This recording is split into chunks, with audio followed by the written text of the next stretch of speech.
Qala al-muallif rahimahullah, syahdan, tentang hewan ya.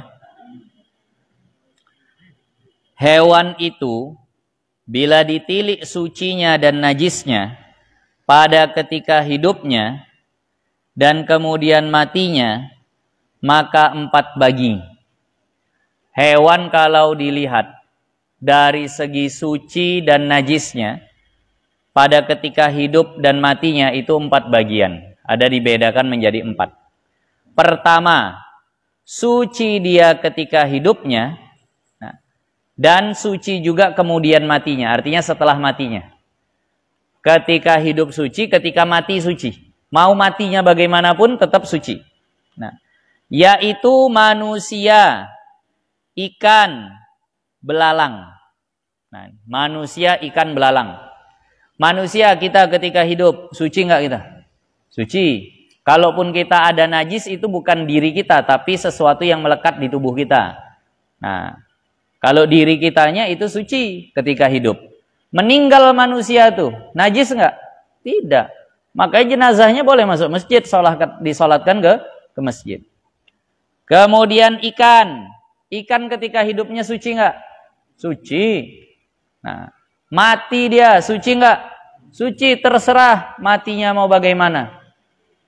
Ikan mati tak disembelih pun suci. Mana ada ikan disembelih? Nah, jarang kita jumpa ikan disembelih. Nah, jadi mau matinya kena jala, mau matinya kena pancing, mau matinya kena bom, mau matinya kena setrum, mau matinya dipukul kepalanya kayak ikan lele itu, semuanya suci, silahkan dimakan. Nah, jadi bangkainya itu suci. Kan kalau tidak disembelih dia jadi bangkai. Kalau tidak disembelih dia jadi bangkai. Tapi bangkainya itu pun suci. Nah, itu ikan tuh. Kecuali ikan yang agak besar ya. Ikan yang agak besar itu disunnahkan untuk disegerakan matinya. Misal dapat ikan lumba-lumba atau ikan hiu yang agak besar. Nah, masih hidup dia begitu. Jangan diiris-iris ketika hidupnya begitu. Agak zalim kita. Walaupun halal memakannya tetap. Tapi sunnah dia untuk disembelih. Tapi yang uniknya di dalam kitab Sabilal Muhtadin itu dikatakan kalau ikan yang besar ini nyembelihnya di bagian ekor. Saya tak tahu. Ekor tuh dipotong cepat mati apa iya? Tak tahu lah saya. Orang sini lah lebih tahu tuh masalah ikan-ikanan. Tapi kalau ikan besar tuh katanya disembelih di bagian ekornya, di pihak ekornya. Nah, karena kalau di lehernya, ikan tak ada lehernya. Tak ada leher ikan kan? Nah, tak ada lehernya. Hah? Ikan laut diangkat cepat mati. Nah, tapi pokoknya kalau yang agak besar, sunnah potong ekornya supaya cepat mati baru kemudian diolah. Nah, jadi itu tidak najis. Dan belalang, belalang juga seperti itu.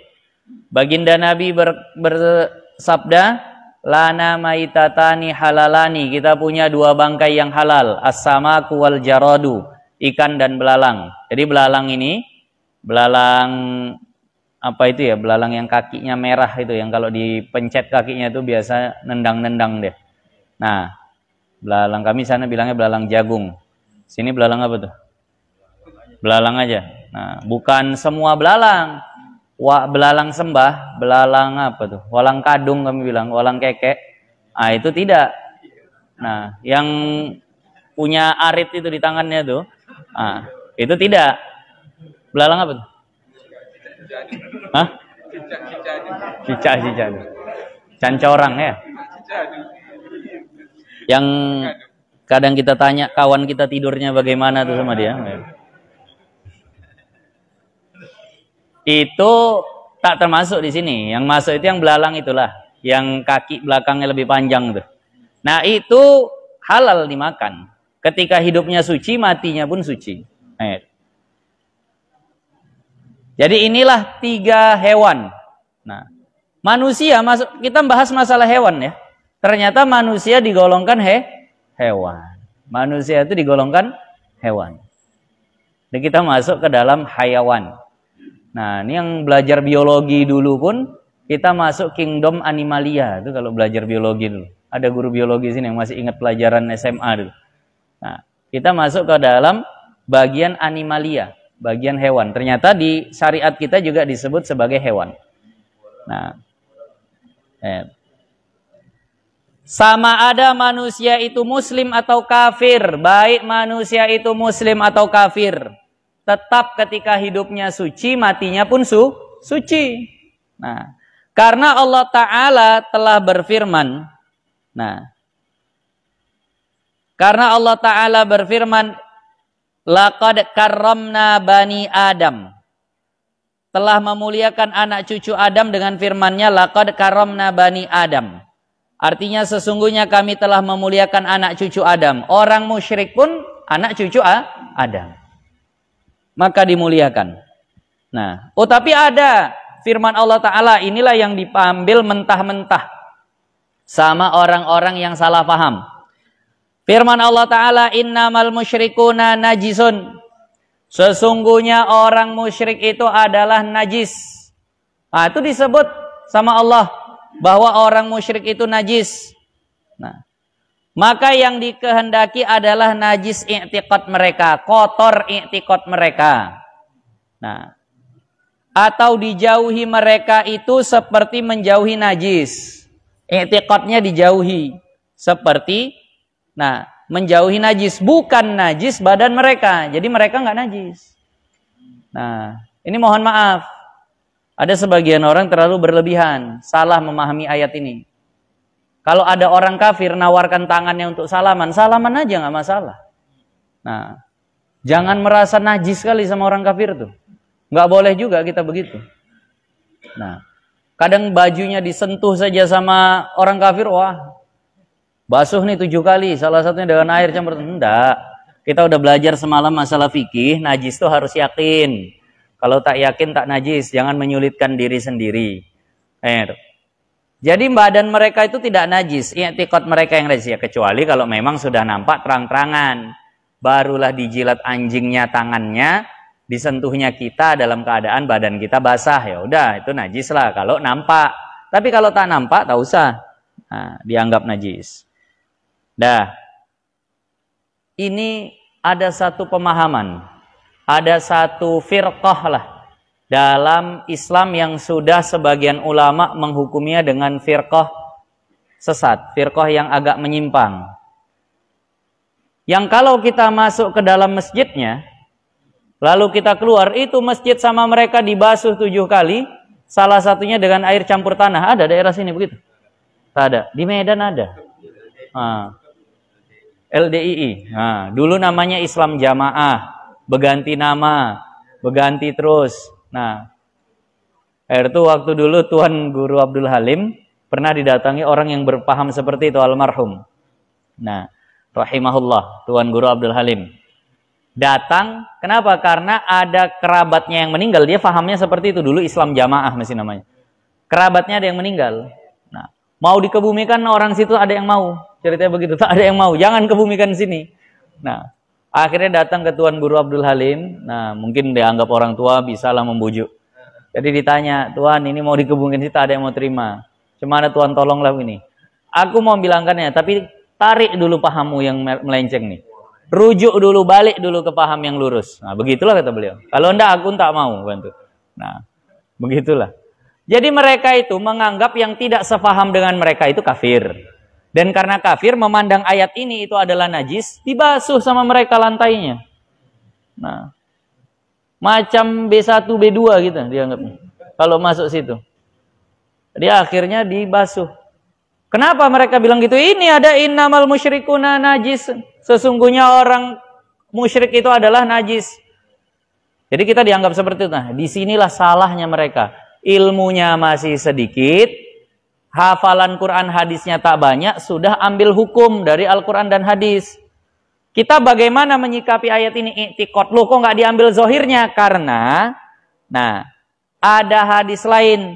Dari karena itulah Rasulullah mengikat tawanan yang kafir di dalam masjid. Mereka nggak sampai ke sini bacaannya. Baca ayat langsung tetapkan hukum. Kalau ulama dulu, ayat begini, coba dibaca seluruh hadis, ada nggak yang bertentangan dengan ayat ini? Baca ayat yang lain, ada nggak bertentangan dengan ayat ini? Barulah jadi hukum. Mereka dapat, udah hukumnya begini. Ada seorang mata-mata orang kafir ketangkap sama orang Islam.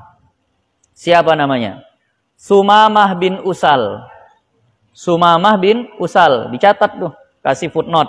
Nah, tawanannya itu siapa namanya?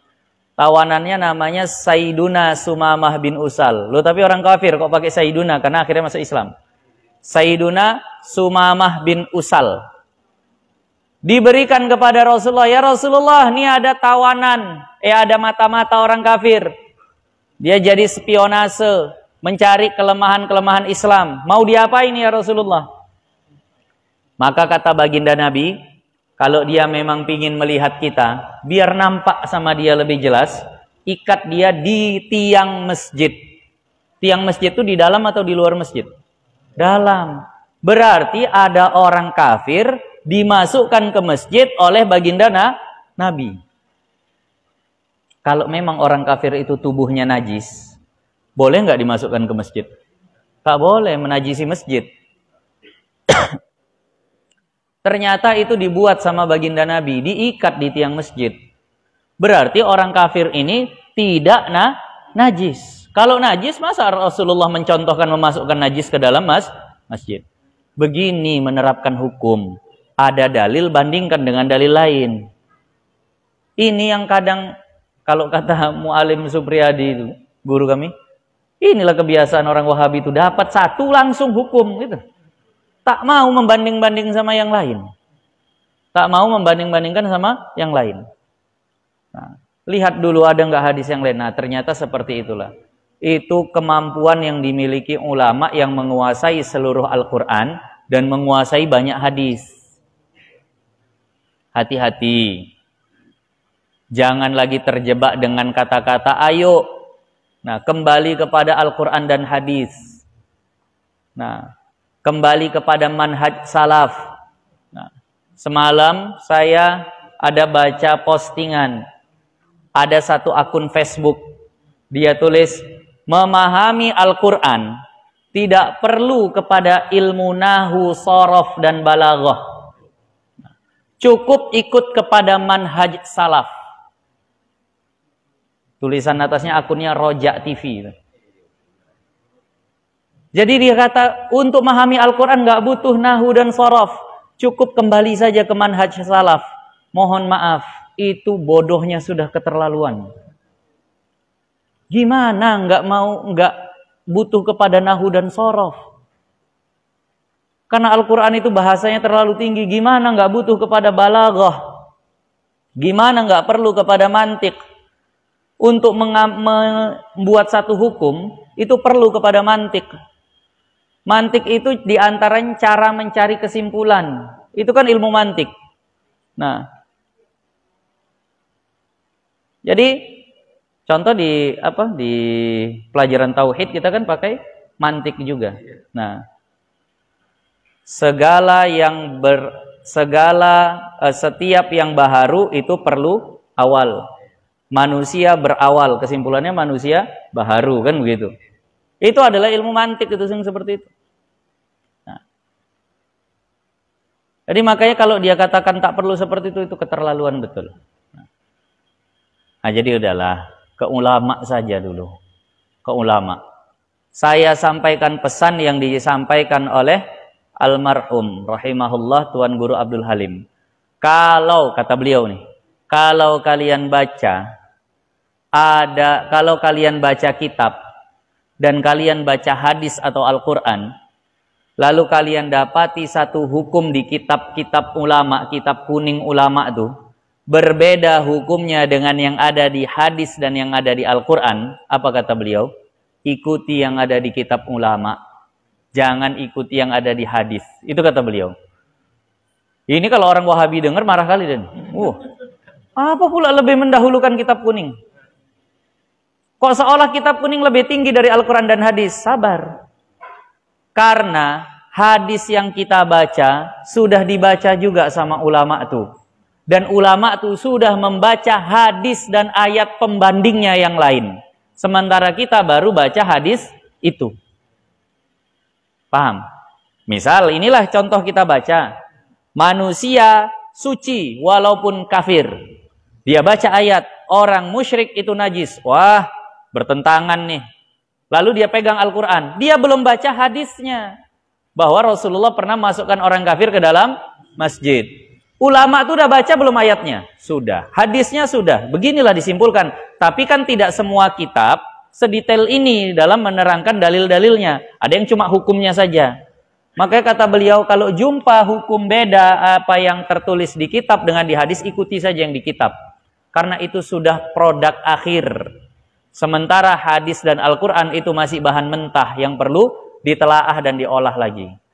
Nah, sampaikan tolong ke anak-anak mudanya. Jangan sampai anak-anak gadis, anak lajangnya, jangan sampai terpapar dengan pemahaman yang menyimpang seperti ini. Hilang penghargaannya kepada ulama. Hilang kepercayaannya kepada ulama. Dia lebih percaya dengan otaknya, dengan kapasitas dirinya yang tak ada apa-apanya dibandingkan Imam Syafi'i, dibandingkan Imam Nawawi, dibandingkan Imam Ibnu Hajar, Imam Ramli. Allah. Hati-hati. Ini makin kemari makin banyak. Nah, Kuala Tanjung masih alhamdulillah. Di Medan dah habis-habisan. Masjid pun rebutan sama orang Wahabi. Nah, jangan sampai kasih panggung ya, udah begitu. Di sini insya Allah masih tak begitu banyak.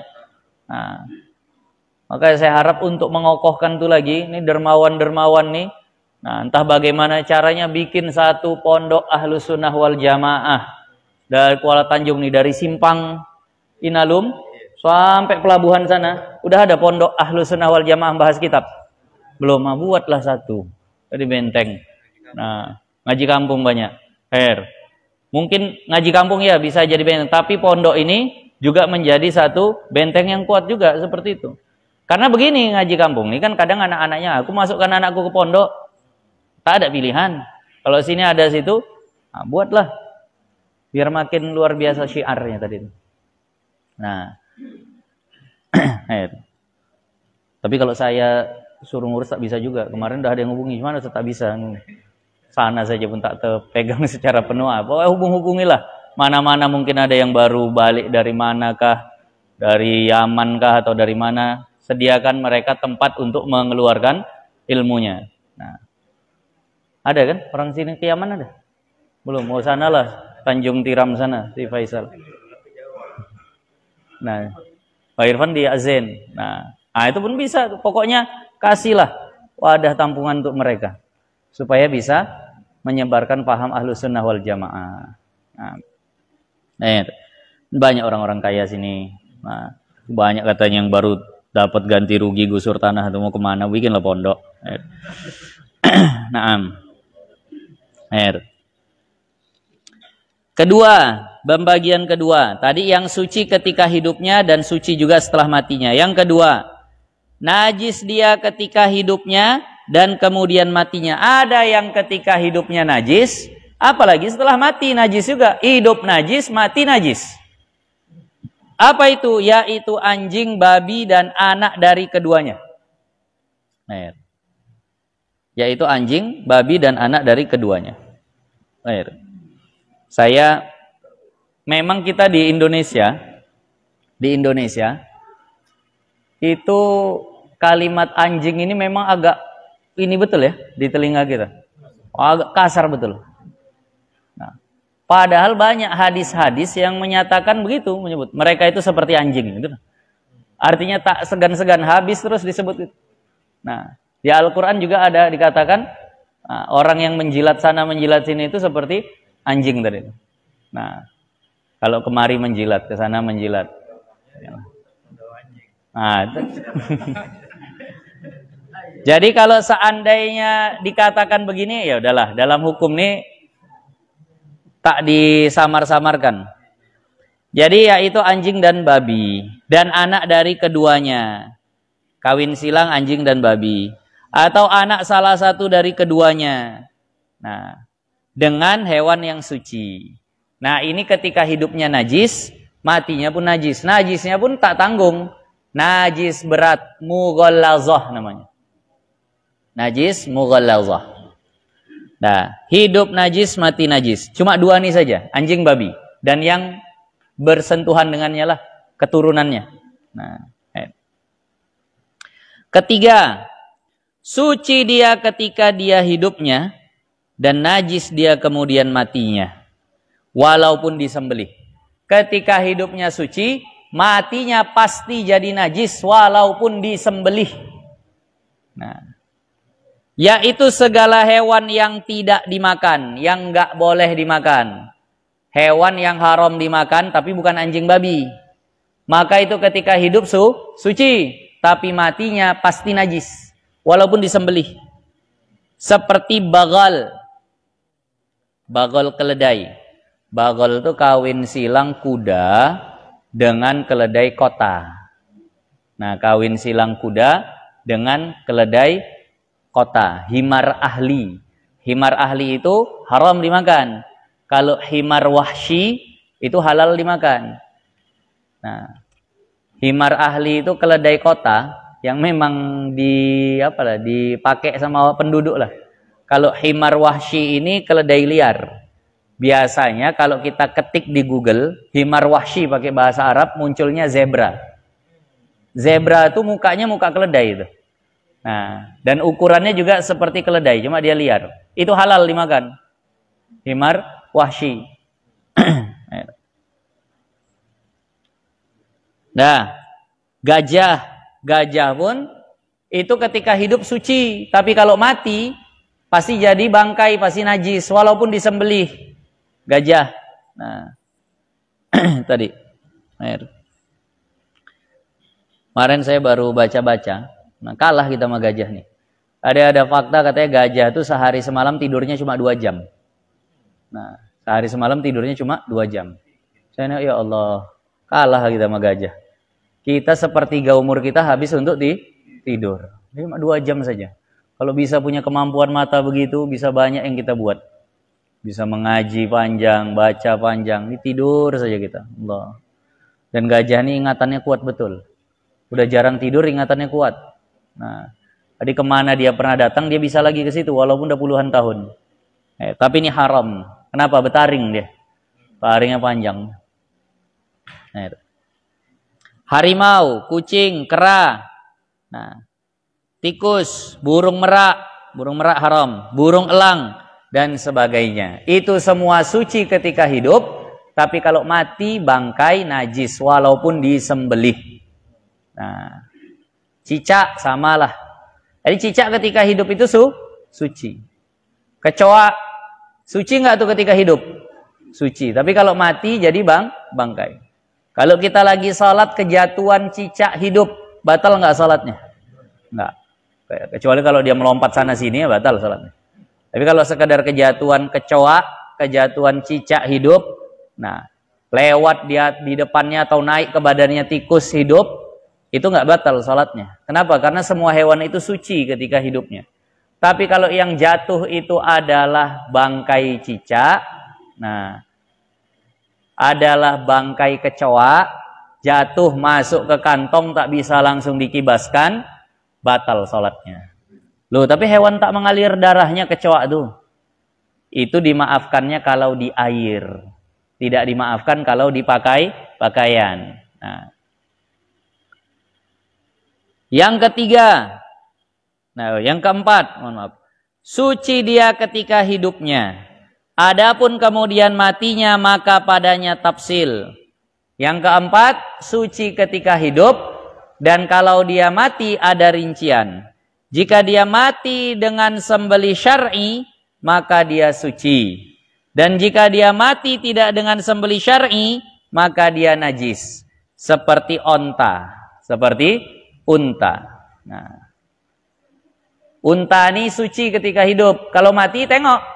Kalau matinya disembelih, maka dia itu hukumnya suci. Kalau matinya tak disembelih, najis.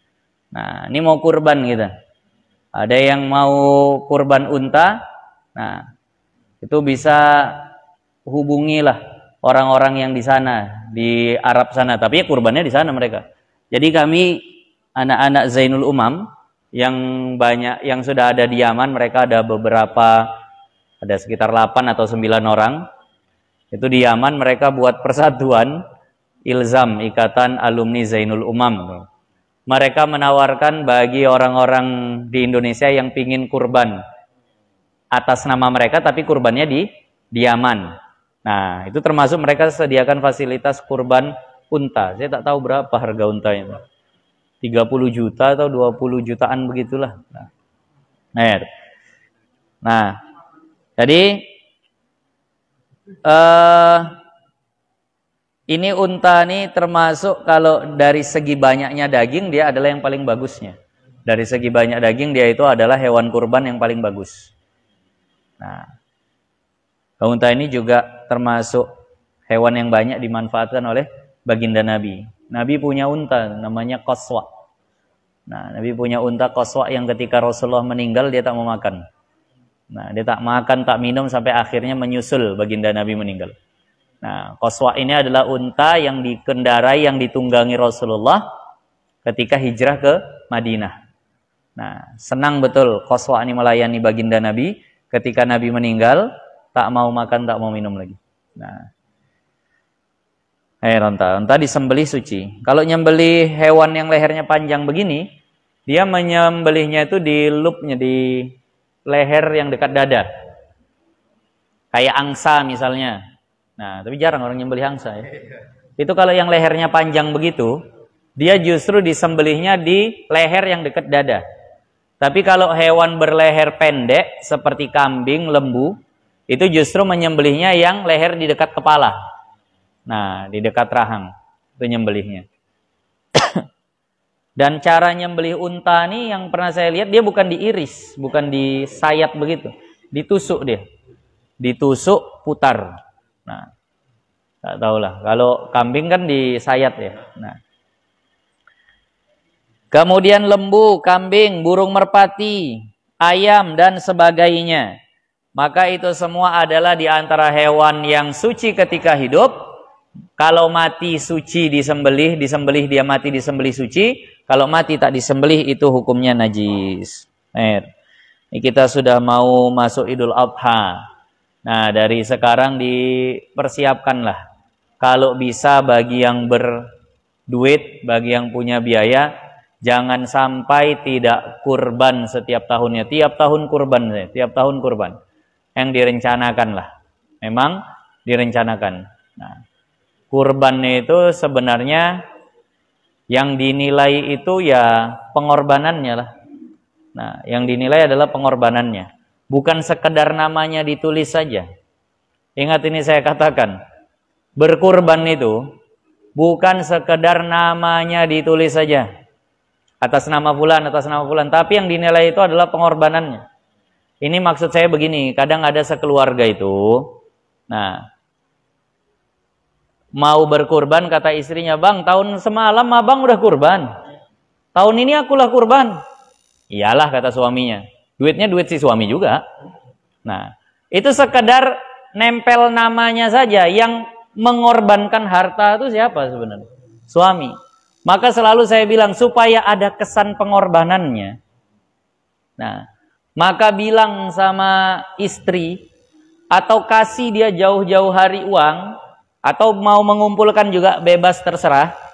Nah, misal sebulan lagi atau 2 bulan lagi mau kurban, kasih dia uang. "Dek, nah ada duit 2 juta untukmu." "Wih, untuk apa nih bang?" "Ya terserahmu. Pokoknya ini aku kasih. Mau kau beli handphone terserah. Mau kau beli tas suka hati. Mau kau beli kompor, beli wajan, beli teflon suka hati. Mau kau bikin kurban nanti Idul Adha pun boleh." Nah, kasih dia pilihan begitu. Nah, kira-kira saat itu mau berkurban nggak dia? Nah, itu tadi. Kalau cuma, "Bang, abang udah kurban, akulah kali ini." Yalah kata suaminya. Di situ tetap suami juga akhirnya mengeluarkan uang tadi. Jadi makanya saya ajarin, mau nggak dia berkurban? Ketika itu, "Iya ya bang, tapi kurban kan sunnah bang. Handphoneku udah jelek. Kalau tak kurban kan tak berdosa bang." "Iya tak berdosa." Ah, disitulah wujud pengorbanan. Tapi kalau udah pas harinya, "Akulah bang, nama abang aja tiap tahun." Ini ya secara fikihnya iya, tapi secara pengorbanannya apa yang dikorbankan di situ? Cuma numpang nama. Nah, ataupun tiap bulan kasih, "Dek, ini uang belanja, lebih ini aku kasih. Entah bisanya kau tabung untuk kurban. Nah, begitu. Jadi ada kesan pengorbanan dia tadi itu. Jadi bukan cuma nebeng nama saja. Gitu. Paham ya? Kadang begilir. Ayah mak udah kata anaknya. Akulah kata anaknya. Tetap duitnya duit si ayah juga terus. Kalau mau, nak ini mau Idul Adha. Nabung kau, hemat-hemat uang jajanmu. Biar bisa kau beli kambing untuk kurban. Ya, mana cukup? Coba dulu. Cobanya lah. Ya. Seminggu lagi udah mau kurban. Duitku cuma terkumpul 700.000. Nah, sini yang 700.000 tuh. Tambahi. Ada nggak pengorbanan dia di situ? Ada. Di situ maksudnya. Jangan cuma namaku lah namaku. Main nama-nama saja cuma. Nah, apa yang dia, sebagaimana Qabil dan Habil kan itu berkorbanannya. Yang paling bagus dia punya, itulah yang dikorbankan. Di situ maknanya. Nabi Ibrahim tuh bukan cuma berkorban saja, tapi ada perasaan beratnya untuk mengorbankan anaknya itu. Nah, ini harus ada perasaan itu ketika berkorban tadi itu. Nah, ini mulai dari sekarang coba gitu. Kasih istri, nah 2 juta. Untuk apa nih bang? Terserahmu. Nah, rupanya tak berkorban dia. Wah, rugi juga gitu. Kasih tak ada, memang pingin kurbannya. Nah, maksudnya supaya ada memang pahala pengorbanan dia tadi itu. Cemana bu kalau kasih 2 juta sekarang? Berkorban ya ibu? Artinya jadi emas 2 gram.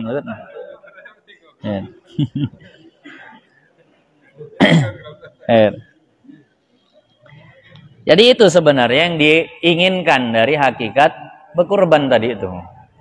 Nah, mau nggak dia mengeluarkan itu untuk Allah Subhanahu wa taala. Nah, jadi yang sampai kepada Allah itu di Al-Qur'an kan itu yang dikatakan. Nah, bukan darahnya, bukan dagingnya, tapi ketakwaannya. Ketakwaan itu itulah mau melaksanakan perintah Allah tadi itu.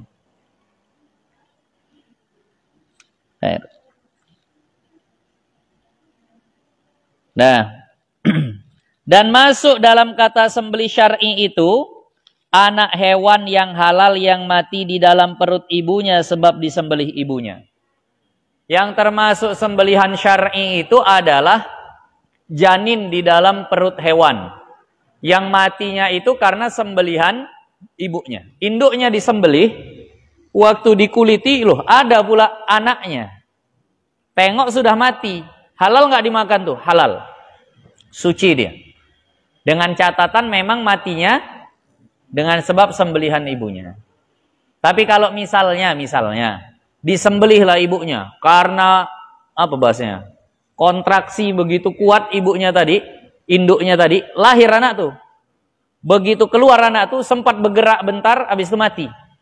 Nah, kalau seandainya dia bergeraknya tuh seperti hayah mustaqirrah, maka saat itu haram anak tuh dimakan. Kenapa? Berarti matinya bukan sebab sembelihan.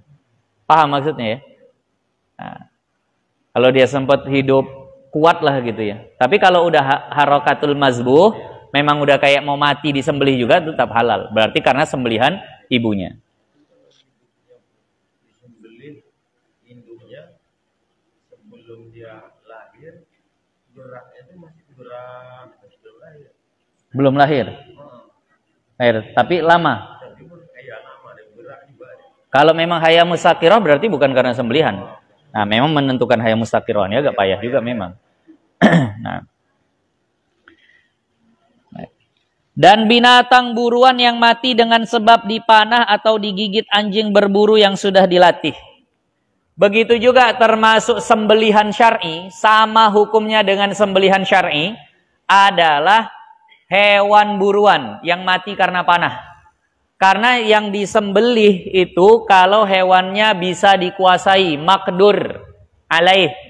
Tapi kalau hewannya ghairu makdur, hewannya tidak dikuasai, nah, kambing ataupun lembu lari liar betul, tak ada yang bisa menangkap. Maka diambil panah, diambil tombak, dilempar. Kenalah ke lehernya atau kena ke perutnya, mati. Itu halal dimakan. Kenapa? Hukumnya seperti hewan buruan. Gitu juga hewan yang di hutan. Lepaskan panah, kena, mati. Tapi kalau waktu kena, itu masih lagi cuma lumpuh. Misal kena kaki, terjatuh, lumpuh, masih kuat lagi. Itu wajib disembelih. Nah, Tapi kalau kena langsung mati, atau dilepaskanlah hewan pemburu. Misalnya dia punya burung elang atau raja wali, dilepaskannya, dapatnya kelinci, balik dia sudah dalam keadaan mati, maka itu pun halal dimakan, suci. Nah, atau dia lepaskan anjing berburunya, maka dia dapat mungkin kambing atau kelinci, dia bawa sudah dalam keadaan mati, maka halal. Tapi kalau pakai anjing, mana-mana yang sudah digigit sama mulutnya, itu harus dibasuh 7 kali, salah satunya dengan air campur tanah. Kalau malas basuhnya, iris buang, baru dimakan sisanya. Itu termasuk hewan yang dihukumi disembelih secara syar'i. Tapi ingat, semua hewan buruan ini harus sudah terlatih.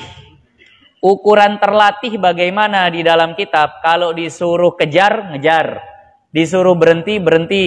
Dan kalau dia lumpuhkan hewan, tidak akan dia makan untuk dirinya sendiri. Nah, itu baru ukurannya terlatih. Kalau hewannya tidak terlatih, haram dimakan. Nah, kejar. Udah dapat kelinci, ditarik sama tuannya, tak mau dilepasnya sama giginya. Kayaknya dia pun mau makan gitu. Itu berarti belum terlatih. Nah, kalau yang dari latih berburu sendiri, dia harus dilepas. Memang ada kesengajaan. Harus ada kosot berburu. Paham maksudnya? Kadang ada anjing pula inisiatif dia sendiri. Tengoknya ada kelinci, lari dia sendiri, bawanya ke tuannya. Padahal tuannya tak ada niat berburu. Wah, cocok lah nih. Enggak, itu haram. Ini memang ada kosot berburu. Dilepasnya tadi itu sengaja. Nah. Adapun ikan dan belalang, maka tidak disembelih. Nah, jelaslah insya Allah. Adapun fudlah hewan, ini akan datang insya Allah.